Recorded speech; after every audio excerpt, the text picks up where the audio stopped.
Hey, John. Nate spoke about how the Bucks kind of showed you guys tonight that there's another level you're going to have to reach to beat this team. What do you guys need to do to reach that level and to respond to this loss? Yeah, we just got to, up our level of competition of intensity. I feel like this is part of us growing, into the mature players that can handle, a championship run, as this is our first, not to make an excuse. But these are the type of things that happen, and it's on us to, you know, improve and make adjustments. Chris, What do you feel like the Bucks did differently tonight to stop you guys on offense?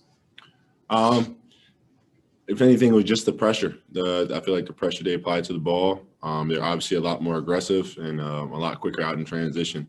But I just feel like the ball pressure at the point of the screen was definitely a lot more intense.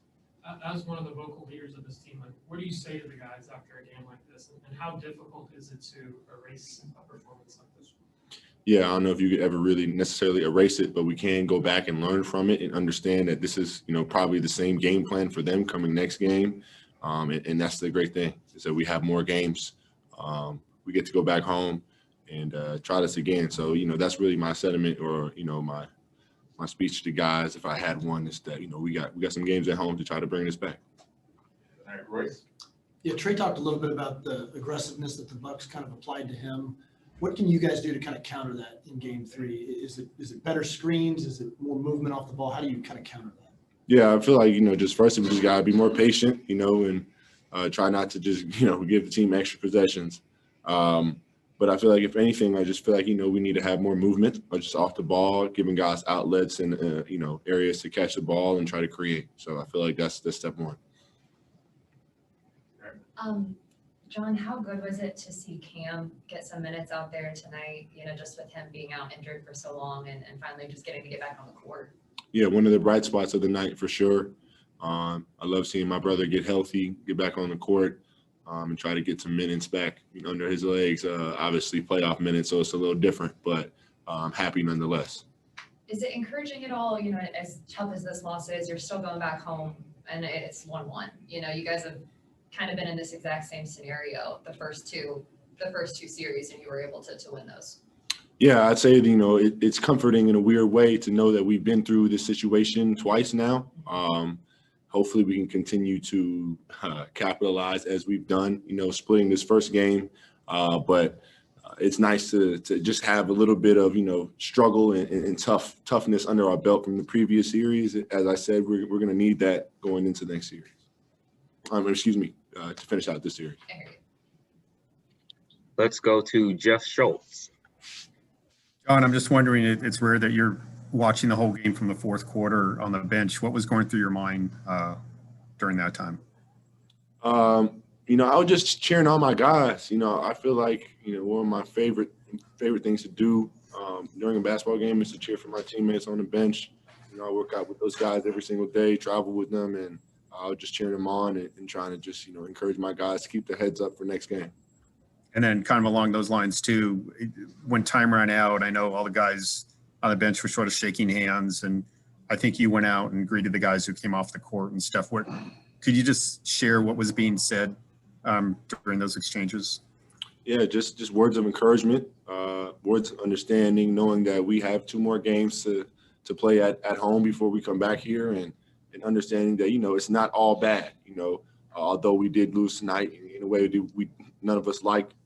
We still did our jobs and split, and we can go back home and try to regroup. Steve Hummer. Hey, John, what do you think were the biggest factors in that first half that really knocked you backwards? Really just turnover the ball, offensive rebounding. 2 killers for anybody trying to win a game. Those are two tough things to deal with that we, necessarily weren't taking care of in the first quarter. And I definitely felt like it gave them some energy. You've got to go back and relive this, watching tape and everything. How difficult is that going to be, do you think? And always going to be tough. Watching film after a loss is always tough. But for me at this point, I sort of thrive in that, in learning how to get better from what they're doing. And as I said before, the good part about being in a series we can watch and prepare for next game as we play the same team, and hopefully that gives us a little confidence. Just a few more. We'll go to Patrick from ESPN. Hey, John, when Giannis refuses to settle for jump shots and attacks the rim, what's the impact that has on your team on the court? You know, it just pulls our defense in more. You know, obviously he's a big threat down low in the paint, and you know it's tough to do a lot when he gets the ball down there. So, you know, that's really it. Jamila. Hey, John. No. You kind of mentioned this before, but the fan support, we've actually seen fans travel to the games on the road, and of course the fan support while you're at home. How impactful has it been to kind of have the city of Atlanta and beyond kind of stand behind and support you guys? Oh, it's been amazing, and that's part of why I'm excited to go back home. Is we haven't really had a chance to experience any of that energy that you know is still building from Atlanta after us, you know, moving on from last series and coming here. So we're excited to get back home, land our own bed, and try to regroup. Thank you. Final question from Davide. Hey, John, as you said, you've been here before. You've been there before, losing one. What did you learn about bouncing back? What do you guys need to do to bounce back and get the next game? You know, firstly, it's a mental thing, understanding that, you know, it's one game. It's to sort of just remove it from the brain. You know, understanding that they've turned up their level of intensity, which means we need to turn up ours. And just learning from our mistakes and not making the same ones twice in a row. Thank you, JC. Thanks, y'all.